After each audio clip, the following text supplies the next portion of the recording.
a new location today. We're on the main floor of my home, and I share office space with my partner, and he has a call starting in a short while. So we are in the Doctor Who room. Can you see that in the back? Yes, this is the Doctor Who room. And today on our Get Funded webinar, we're going to cover research. So we're just coming to the end of our first week of the Money for Something crowdfunding boot camp intensive. That's my 4-week intense course, 5 sessions, where you learn and practice putting together powerful crowdfunding campaigns. And so this week we're all about research, and I wanted to just give you guys a taste of what the participants are doing in the course and give you some tools that you can use out there in the broader world, enjoying putting together your crowdfunding campaign. So today, and my name is Adrienne Fritz, as you see, and today is February 18th. It's our second Wednesday of the month, third Wednesday of the month, second broadcast of the month for our Get Funded webinars. Okay, so right off the bat, what I would love to do is share with you a link to our Get Funded webinar page on Google+. And this is where we post frequently about these webinars, post the links to any of the resources or websites that I talk about, etc. So let me add that to my showcase, and then I will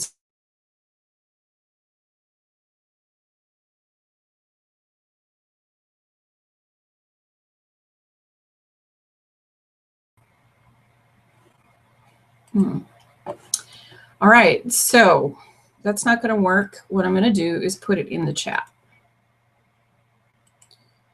So if you are joining me on Google and you're watching out there, you should see a link. In the upper left-hand corner is a little blue box with white lines through it. That's your chat box.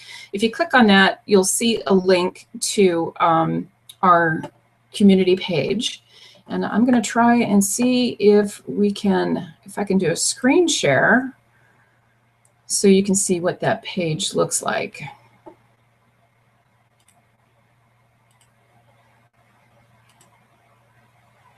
Here we go. So this is today's topic, and it's on research platforms in your market. And one of the links is showing up, and this is a really interesting, I think it's an interesting presentation, which are the statistics on Kickstarter from 2014. And I just want to take you through that, because I think it's quite an eye-opener in terms of what's happening out there in the crowdfunding arena. So in 2014, in Kickstarter, of course, creativity was blooming. 3.3 million people from nearly every country on the earth visited just this one platform, Kickstarter. That doesn't include all of the other platforms that exist out there in the world, like Fundable and Indiegogo and Crowd Supply, among many, many others. $500 million were pledged in 2014. That's a lot of startup money. That's a lot of project money. That's a lot of getting better money. That's really profound if you think about it in terms of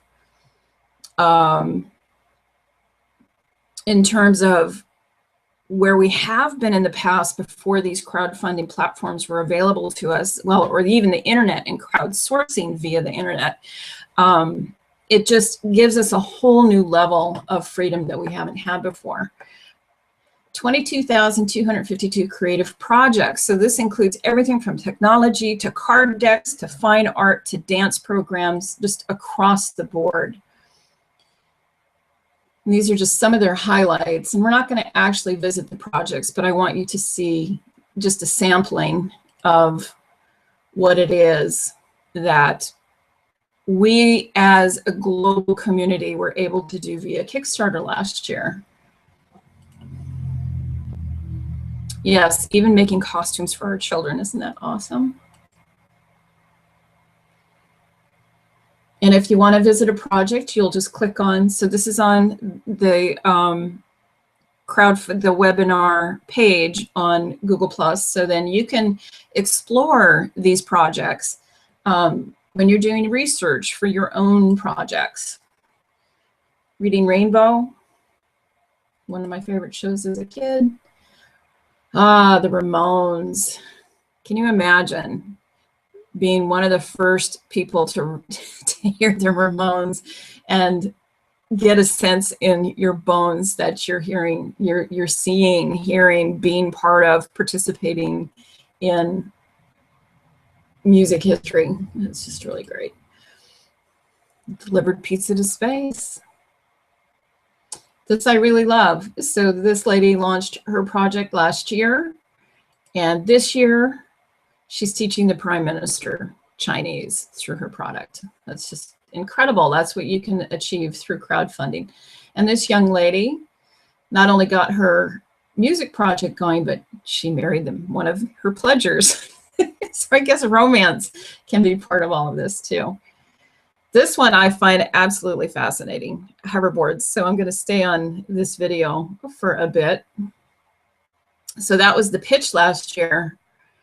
And this is one of the hoverboards. I just think this is absolutely phenomenal. It's a real hoverboard. That's incredible.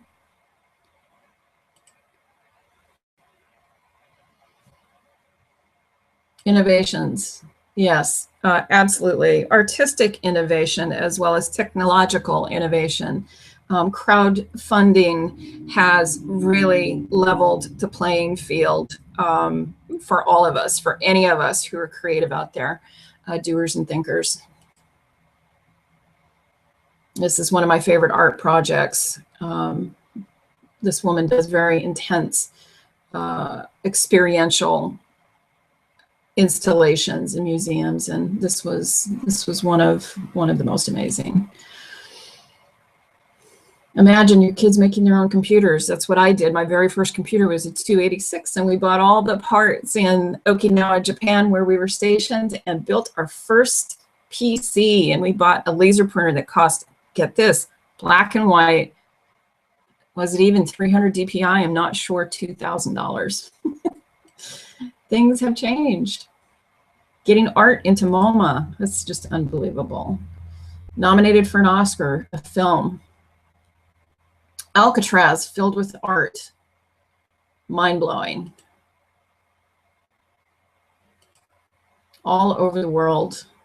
And all of us who have participated in crowdfunding, whether we're pledging or we're putting together our own projects, etc., we are part of this incredible grassroots revolution. And thank you, Kickstarter, for having the platform that helps us. So that's pretty exciting. That's just a single platform that doesn't include so much that's going across the world. And I want to talk about some of those resources as well.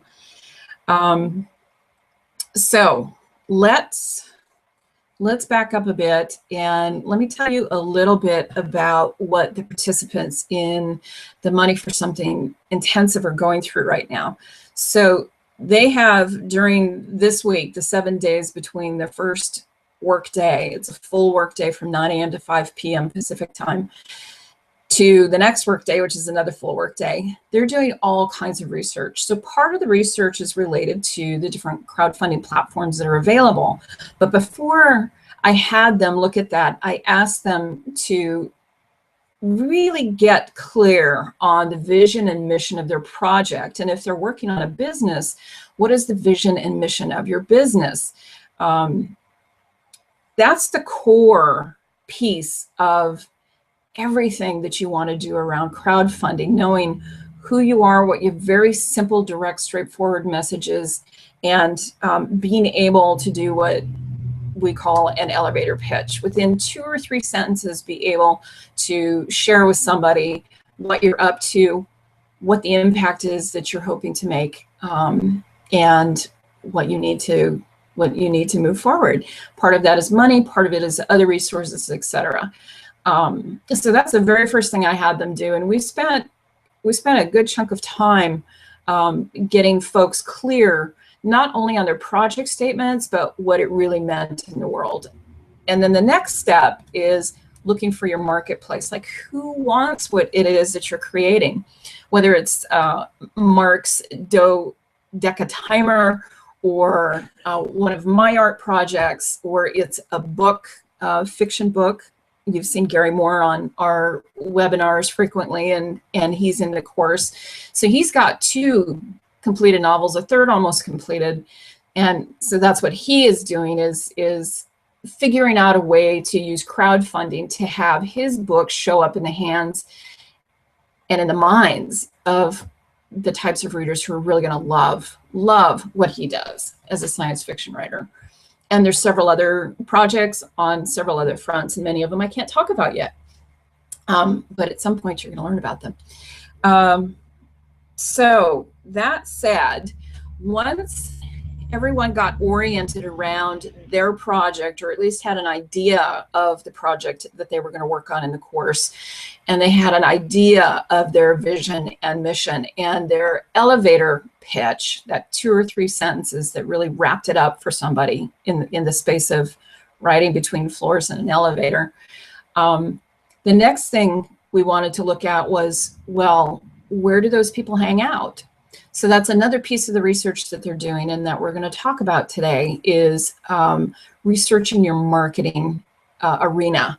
Where do the people who are going to love what you're doing hang out? Where do they get their information? All of that stuff. And we have a couple tools that we use to help us define those personalities, as well as help us determine where those people do those things. And quite likely, many project owners actually are their markets. So start with you and why you're interested in creating what you're creating and how you see applying it. Or if it's someone close to you, like in the case of the dodeca timer, Mark saw that I have timing issues and I need to be able to track my time while I'm coaching people over the phone or over Google+.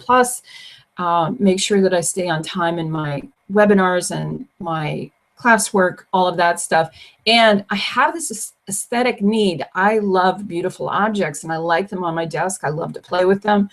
And so he has a concept for a timer that would benefit me from a business perspective, which I've already put in my order. I want a certain version of what that's going to look like, because I want to be able to just be proud of it on my desk. I'm an artist. That's something I love.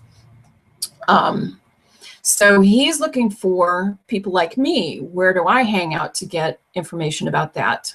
So we'll talk a little bit about that. I'm going to make a note here so I don't forget. The dodeca timer. Another thing that I've done, and Mark has done this, is we participate in activities beyond what we already do for crowdfunding, and certainly beyond this course. And so a couple of weekends ago, we got engaged with a local tech pitch conference. And so these are tech business pitches. And I pitched during that weekend conference, and Mark did as well. And during the whole weekend, and it's even more intense than my intensive, because it's day in and day out for 3 days. And you are pitching actual funders. So some of them are angel investors, other are different types of equity investors. These are the panels judging these projects. And oh my gosh, the feedback we got was really, really incredible. So you want to take your idea into safe places like this tech conference was for us, this pitching conference, and test your ideas out, because one of the critical pieces to get really clear about in crowdfunding is that crowdfunding is a marketing effort. Yes, you've got your project. Yes, you're absolutely in love with it, and other people are in love with it.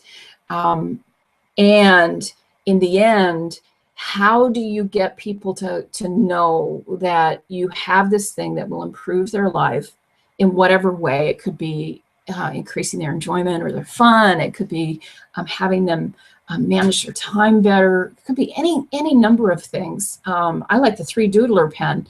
That was a Kickstarter project that's amazing because you can draw in 3 dimensions in the air. It's a pen that uses plastic, and you can create sculptures using a pen. It's really, truly amazing. And you know, for me, being able to play with toys like that is really, really fun. And how did that project find people like me? Where did they go? Who did they talk to?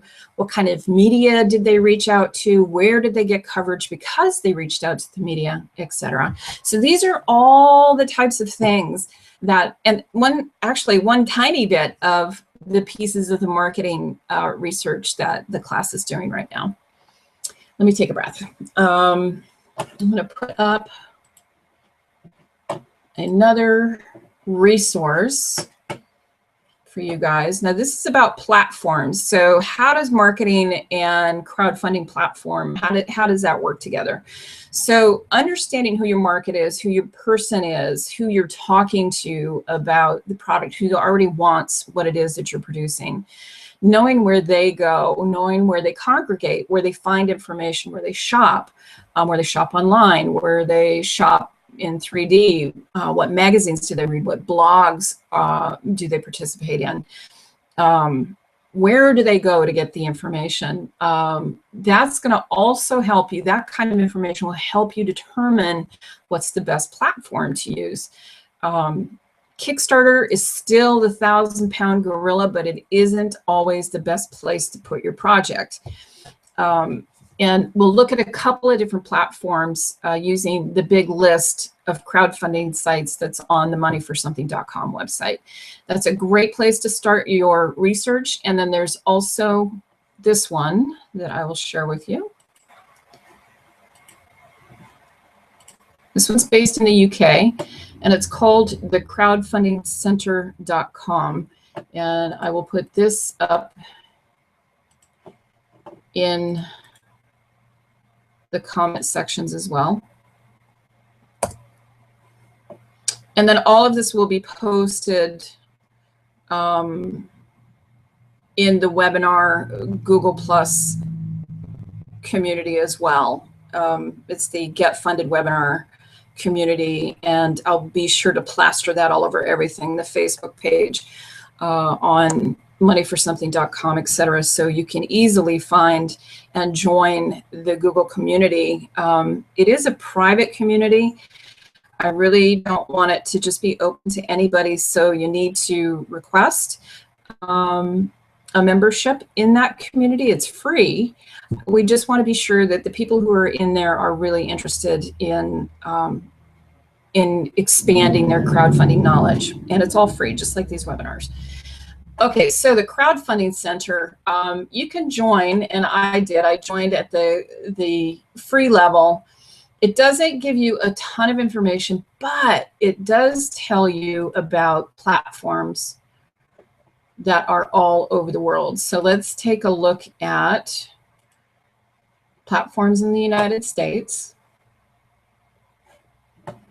And then you'll see a whole bunch of them pop up here.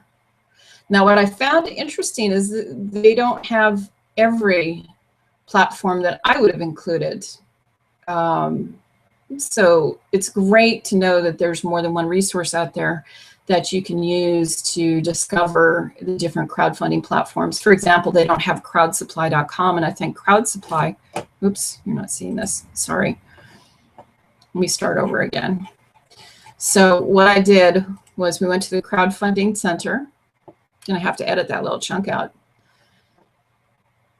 And this is what their homepage looks like. I signed up with the free account. So we're just going to go, we can go to the dashboard, but what I want you to see is the platforms. So we'll go to find a platform, and anybody can search for platforms on this. Now we're going to go to the United States.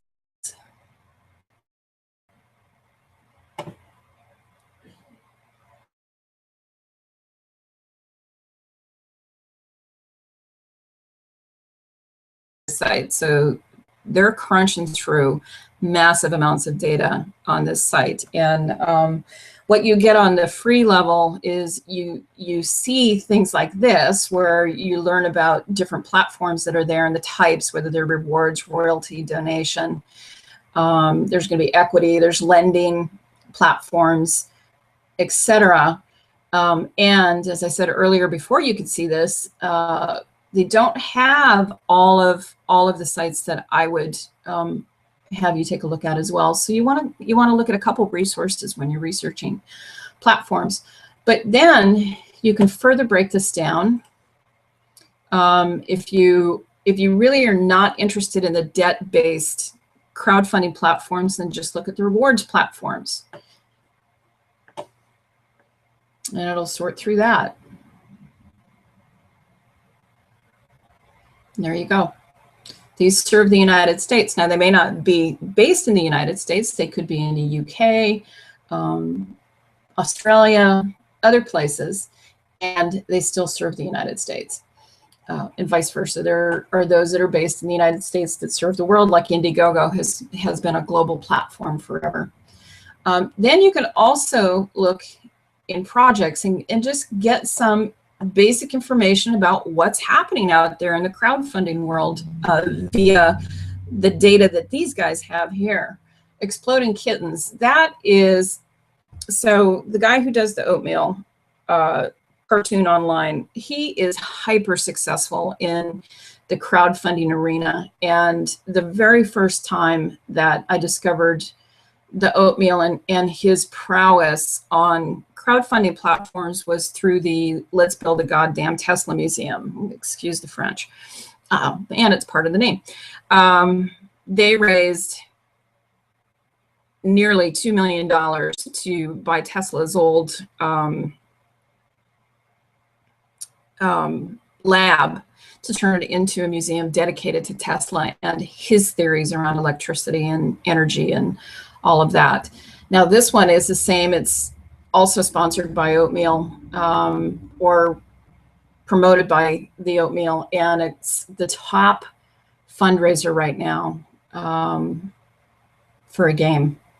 Look at this, 73,820% over what they were looking for.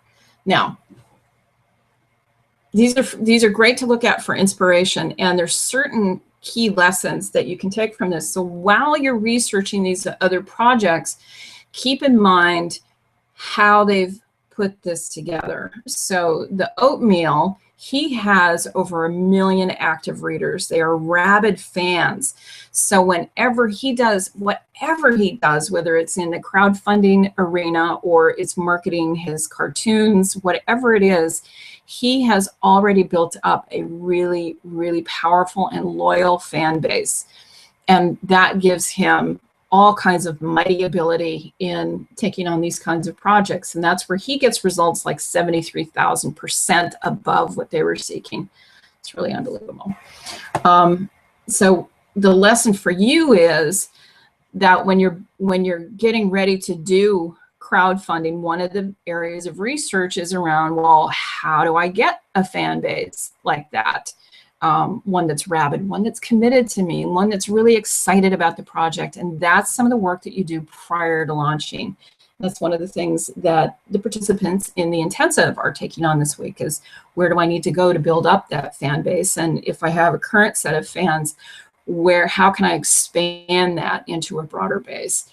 And then how do I engage them in a way like the Oatmeal has, in a way that when I do launch my campaign, there's already buzz ready and waiting to go. So that's some of the research that you do around where the fans go, whose blogs they read, what magazines do they read, what news sites do they visit, like KATU TV. Is there a body of fans that go to that TV station online where you can start to participate with them? So that's that. And I do want to take you to Money for Something site, because there's another list there that we maintain under resources, and it's the big list of crowdfunding. And so we go through and explore a couple of these. So there's a lot of really great stuff for you to start with here on this page. And we talk about the different kinds of crowdfunding sites. And then at the bottom, as we get here to the bottom, we have all of these sites that are listed. And there's a lot that we need to update, add, because there's always something to add. So the links are live to the different sites. It tells you what type of site it is. This is all or nothing, AON. You get it all. Yeah, like you reach your funding goal or exceed it, or you get nothing. Keep it all. That's like Indiegogo is famous for that. If you get under your pledge level, if you raise money under your pledge level, you can opt to keep everything that you raise. You pay a little higher rate, and you get to keep everything that you raise. Or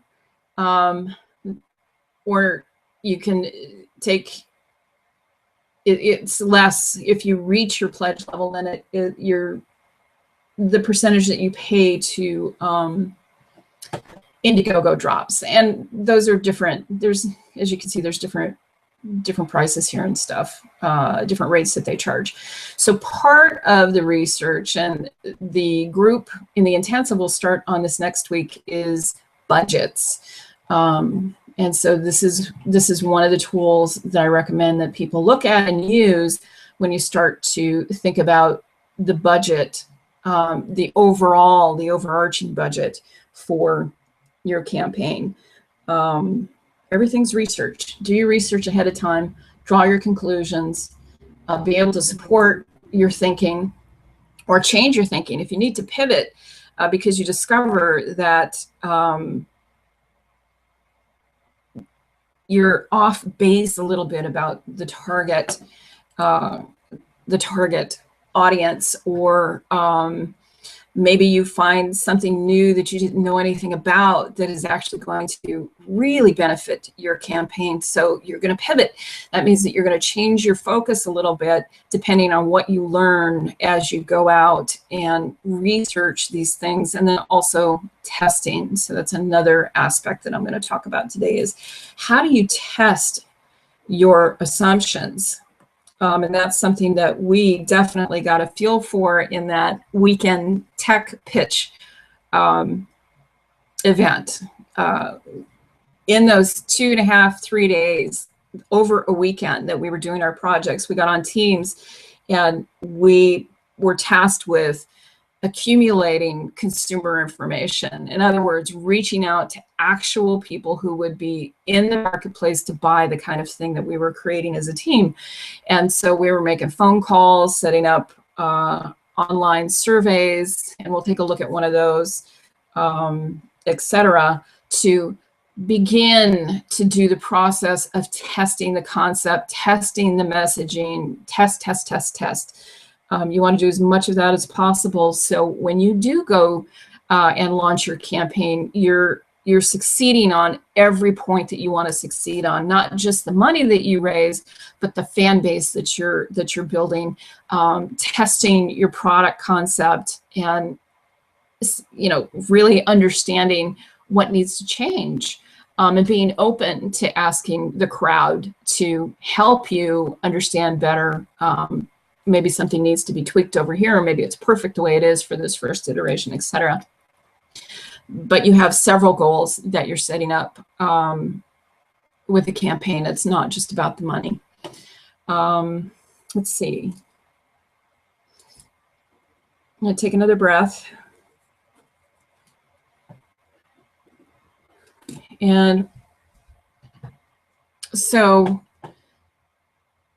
The next thing I want to cover just a little bit is let's talk about what we call in marketing buyer personas. A buyer persona is a characterization of the perfect customer. So, and it's more than just a demographic. It's more than their age and their income, although those are aspects of it for certain. You really start to step into the holistic approach around human beings. So what is it that they like and dislike? Where do they hang out to get information on stuff like you're offering the world? Where have they tested the product, or where do they go to try things out? What's their family life like? What is their history? What's their educational level? What are their interests?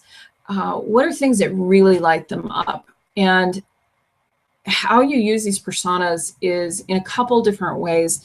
The first is just to put a stake in the ground, to have you get out of your head who you think your market is.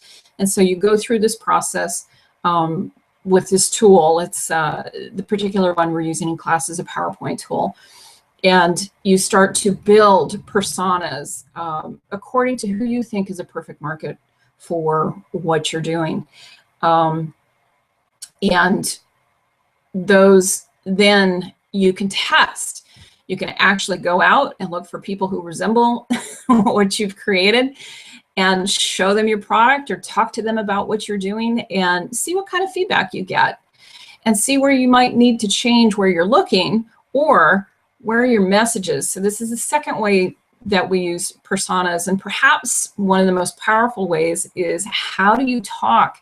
How do you talk to the people out there? So in creating a persona, and this person has certain characteristics, they have a gender, they have a job, like it's a person that you're describing in these personas. How would you speak to that person normally in a normal conversation? So that's what you start to explore. How would I be with this person in a conversation about a timer? You get to practice before you finalize your messaging, before you put your pitch up, because again, our goal, especially in these webinars and in the intensive that the participants are going through, is to create a bulletproof campaign. Now, is it 100% guaranteed that it's going to work? No, and the goal is 100%. My goal is that you do the work ahead of time such that you launch that campaign and you meet every milestone or exceed it that you intended. And you do that by doing some of these exercises like personas. So I'm going to go back to Mark's dodeca timer. And he's looking at a couple different markets. One is coaches like me and mentors like me. And so he's created a persona for that. And another came out of the group, which is really awesome. The dynamic of the group in the intensives is that you get all kinds of ideas that just aren't there for you because you're so narrowly focused on things. He was given the idea of, well, what about targeting parents who have kids who would love to play with just a playful version of your 12-sided timer. And so he created another profile for that parent and the lifestyle that they're trying to create for their child. And so it's not only a critical exercise, it's really fun when you start to explore who is it that would be interested and use what it is that I'm creating, who'd be turned on by this, who'd really love it. So you want to use the personas in that way as well. And then finally, the messaging. So as you start to refine your personas and as you go out and start to have conversations or use SurveyMonkey to survey these folks, you want to start paying attention to the language that they use. How do they speak about these things? How do they speak about their lives? What are the key words and phrases that they use? What are their major frustrations? What do they really love? What is going really, really well and excites them to keep moving forward? and just have like this ball getting to know people who live inside your marketplace. Now, some of you, and perhaps even many of you, might be reticent to reach out to people. If you do the work of creating a profile, one of the side effects is that you become more comfortable with the possibility of speaking to people like you're creating this product for. So use this tool, get in the group, get in our Google Hangout group, start to talk to each other, and then use that as a courage tool to get you out there to test it in your local market or your global market, depending on where you intend to distribute your product. And I'm going to do one last thing here. I'm going to pull up the PowerPoint and give you a look-see at the persona. So if you wait just a minute, I'm looking at my other screen because that's where I put my documents. Okay, so I'm going to share my screen again.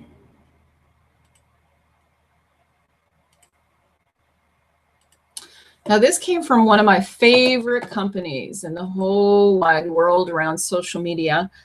And that's a company called HubSpot. That's HUBSPOT.com. And if you sign up for their mailing list, you get all kinds of really, really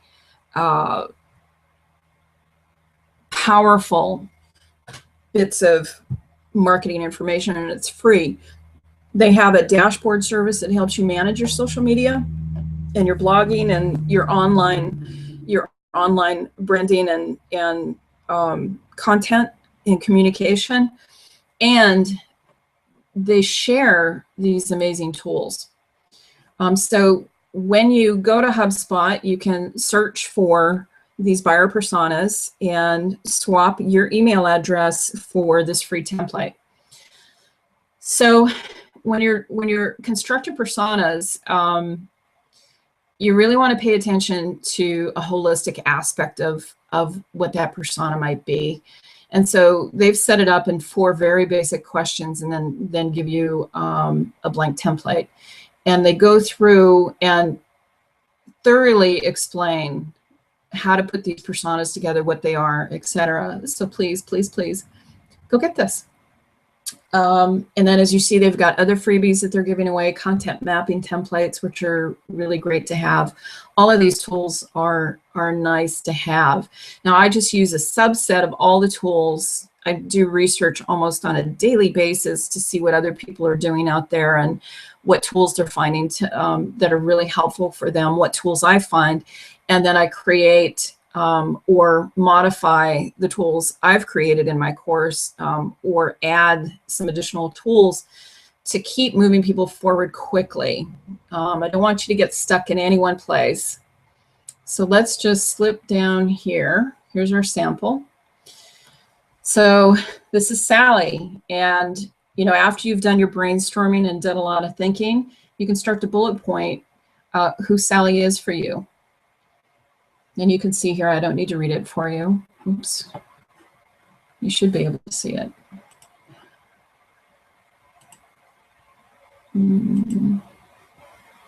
There we go.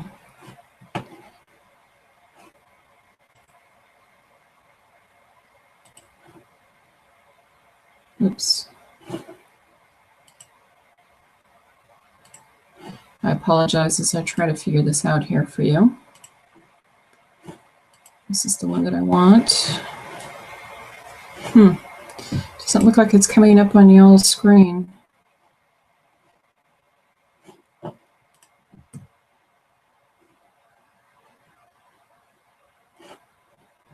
All right, let me try this again. I'm going to stop my current sharing.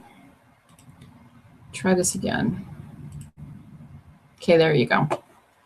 So now you can see goals, the challenges, what can we do for Sally? First, we started up here. with her background, demographics, identifiers. So this is sort of the skin layer. And then we start to dig deeper. You know, what are her goals? What challenges is she facing?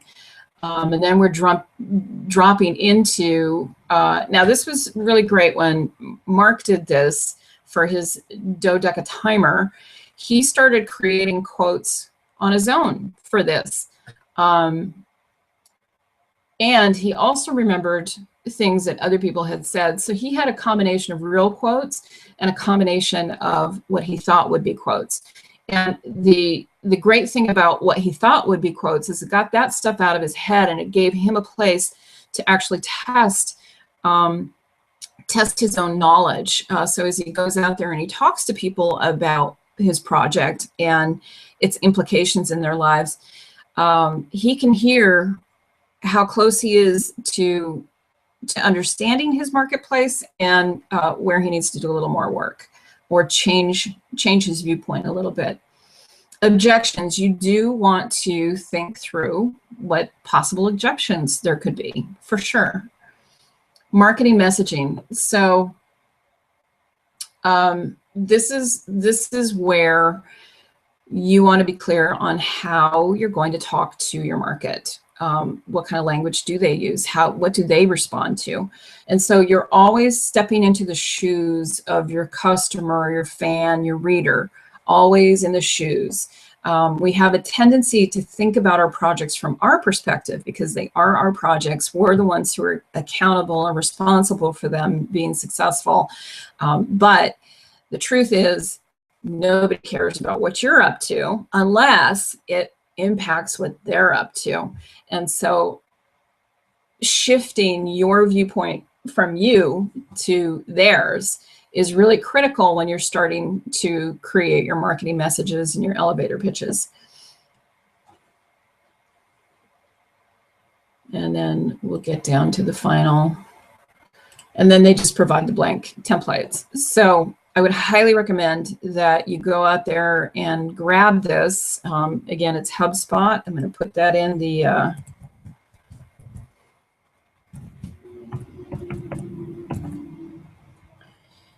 discussion in the group chat.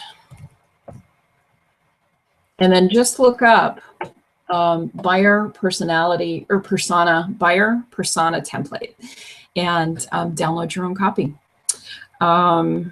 So that then is another tool that you can use to expand your own research, etc. Okay, and then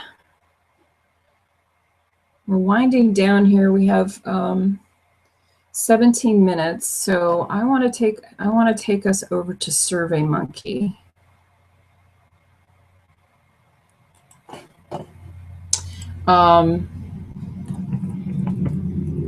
And some of you are probably familiar with SurveyMonkey. What I love about the tool is you can use it for free, or there's paid versions too, if you want to expand the type of survey that you do. Let me get signed in. And what's super awesome about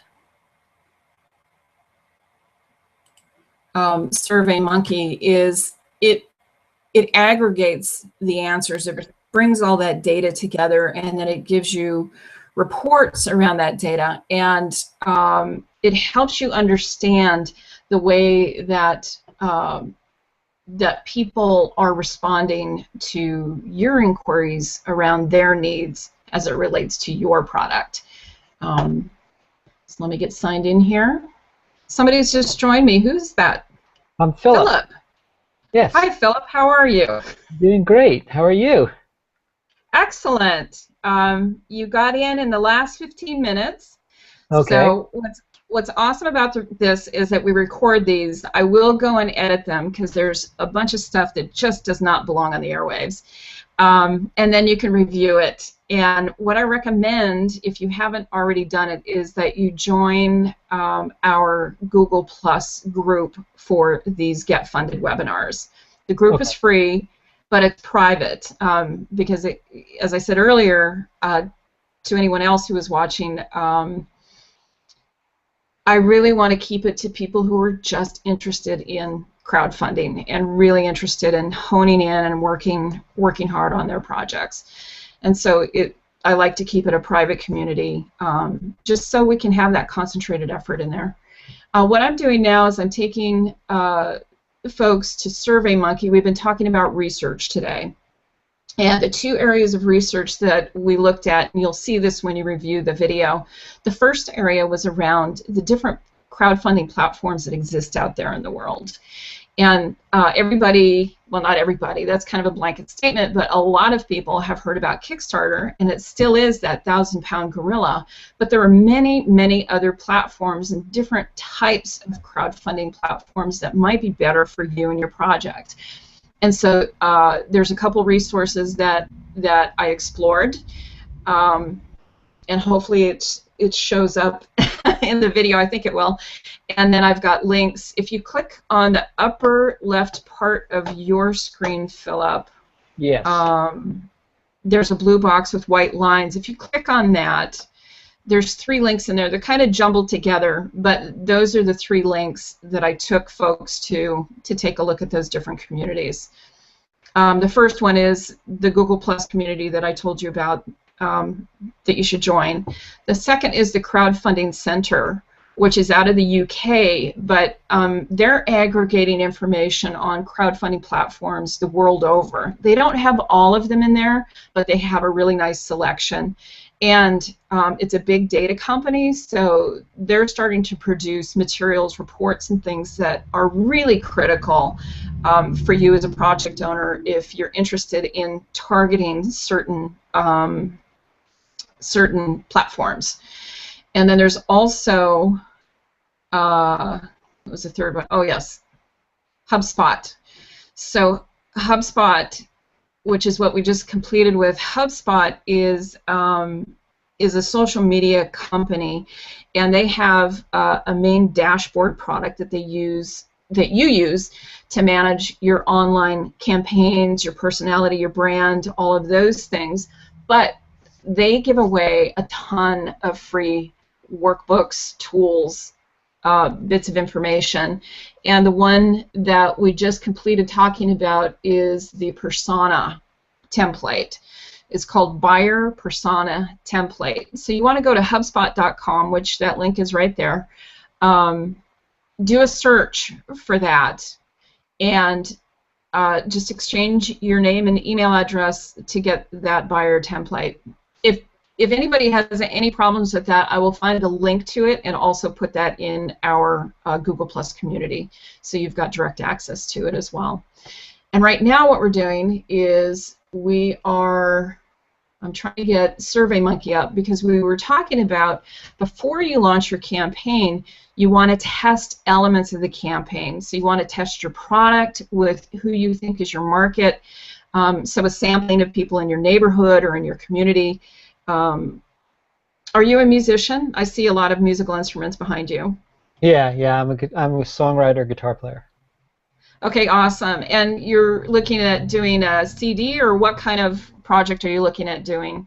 Well, I have a lot of recording equipment in the house, and I am working on a 30-year-old songwriting project that I've been finally decided, you know what, I got to stop making excuses and get this thing done. And it would be nice if I didn't have to pay out of pocket for the whole thing. So I'm trying to find the people that might be interested in listening to this thing. Ultimately, I'd like to get what's called a whisper room in my home studio, which would be a space I could go into that would be basically dead quiet inside there. I just walk into this room, it's got double walls, you close the door, and that way I could play the guitar and record in this space. And the outside noise, you wouldn't hear the outside noise, and people outside it wouldn't hear what's going on in there. It'd be great for recording, and I could invite a lot of people over and have them do their recording projects over here if I had this room set up. Because the problem is, it's noisy. It's a garage conversion, so that's what I'd like to crowdfund. Okay, excellent. So a lot of the research that you would probably end up doing around this is looking for resources, and you may have already done this, and start making a list of blog sites that relate to either music or the music industry or indie music or even places like Hit Record. Have you heard about Hit Record? No, that's new to me. Hit Record, his name is escaping me right now. Joseph, what is your name, Joseph? Joseph Gordon-Levitt. Oh yeah, I know who that guy is. Yeah, he's a famous actor. Yeah, and he's just amazing. Really, I didn't know. Yes, Joseph, I said that. You were absolutely amazing. And his project Hit Record is it's a crowdsourcing artistic project, and it includes music and storytelling and filmmaking, and the crowd does things together. And I think that you might find part of your community there, because these are people who are experimenting. You may not. They don't necessarily do the standard thing. They just don't do the standard thing. It's amazing. So you're going to want to be looking in all kinds of places, I imagine, like Hit Record, where you can find like-minded individuals who are experimenting, doing new things, who want to do what you're doing or support you in doing what you're doing, while integrating them into actual projects. That sounds great. So, doesn't it, though? I love Hit Record. And tools like SurveyMonkey, I don't know if I'm going to get in, but it's surveymonkey.com. I've heard of that before. The way to use surveys is to do a lot of boots on the ground research first. So what that means is you've got your idea, you're talking to your communities, you're starting to formulate questions. So you want to practice with your local communities asking those questions, because you're going to find that there are new ways of approaching folks, asking deeper questions or coming from a different perspective than you normally would think of when you're doing surveys. And so practice with people, and then come up with a list of no more than 10 questions that you would want to use in a survey to a broader community. And SurveyMonkey is a great tool for that, because the free version, I think you only get something like 10 questions, and you can survey maybe up to 500 people, which is more than you're going to need to get this whole ball rolling. So SurveyMonkey becomes a tool that you use a little later. You don't want to use it too soon when you don't know what the questions you really want to ask are. Right. Does that make sense? Absolutely. Okay. Makes sense. Absolutely. Yeah, you want to maximize these free tools as much as possible. I hear you. Let's see. We're almost out of time. We only have 6 minutes. So all of this is going to be in that private Google Plus community, and I'll plaster it all over moneyforsomething.com. That's our main site, moneyforsomething.com. And we're also on Facebook, of course, and Google Plus, and Twitter. But all of this information is accessible through any of those portals. So what I want to do then, since you're with me, is what burning questions do you have that I can answer in these last 6 minutes? Okay. I get, everybody's heard of what you said, the main big group. My daughter tried doing something on one of the other ones, and that was my first really exposure to something I knew, trying to bring money in, and she got a couple of people, but then she decided to abandon the project. What I'd like to know is, before I launch a crowdfunding project, don't I need to kind of have already started to build some kind of community around this? Because it seems like if you just jump into crowdfunding, then you're talking to people first off about, hey, give me some money, and really what I find that's not a great way to start a conversation. I'd rather have this conversation going and then say, hey, oh, and by the way, I'm about to launch something on Get Funded or whatever it is, and Yeah. and so that's where I'm at right now. So I'm really outreaching, trying to find people, and that's I need to know where to start with that, or how to advance that, I think, before I go launch in a crowdfunding campaign. Yeah, for sure. So the other thing that you don't know is that we just started our intensive. So I take people through a 4-week intensive process where we do each of these steps: the research, refining your message, understanding your market, putting your product together, putting the video together, like the whole 9 yards over 4 weeks. And so maybe the next round I could get in on that. If you just started it, maybe I could do the next round, so I'm not coming in late. You could do the next round. The next one actually is until June, just because my schedule is so busy. And someone else was interested, and we haven't gotten to the second workday yet. And if you really are interested, I could get you in this class. Oh, yeah. And then you could review the materials. You'd kind of have to crunch it, so you could catch up. Yeah. But you've gotten in on the conversation here about research, which is, what's that? I think I'm going to wait for June because I'm super loaded right now, and I'm like, if I add one more thing, I will literally explode. It's like I'm behind on a couple of things, and I just happened to catch you because I knew you were doing this. I went on to comment on somebody else's Jeep, on Cara Lumen's Jeep, what somebody she posted on Jeep Plus. Yeah.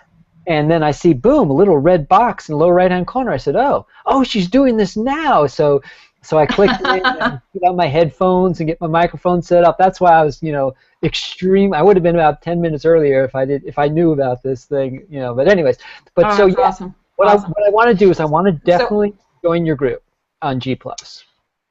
Excellent. And to answer your initial question, I recommend that people take 6 months to put this whole thing together. So you want at least 3 months to lead up, and that's active pre-launch marketing that you're doing for 3 months. So there could be planning time even before that. Or in the case of the intensive, people have already started to use, I've got what I call the Slim Workbook. It's free. You can download it and start using it yourself. So you start to accumulate information and start to get familiar with the structure of a pledge-based campaign. The equity and the loan sites are a little different because you do need a business plan for those. But the pitch, the way you put a pitch together is very, very similar. So you could still use that Slim Workbook for any of the equity or the loaning websites. Let's see. I want to step back just a minute. Okay, so at least 90 days of pre-marketing activity before you launch your campaign, especially if it's a first launch. What's really amazing is after you do the first one, it's easier to do the second one because you've already built up a fan base. You've already got some street cred by succeeding and having done the work before. You're already engaged in an ongoing conversation. If you follow our process, you're constantly talking to people, but it's not all about the same thing. It's about what you're passionate about. It's about where you're coming from. It's about where they're coming from and what they get from what you're doing. And I mean, you have an opportunity to have it just be this huge inspiration ball. And that is the epitome of marketing.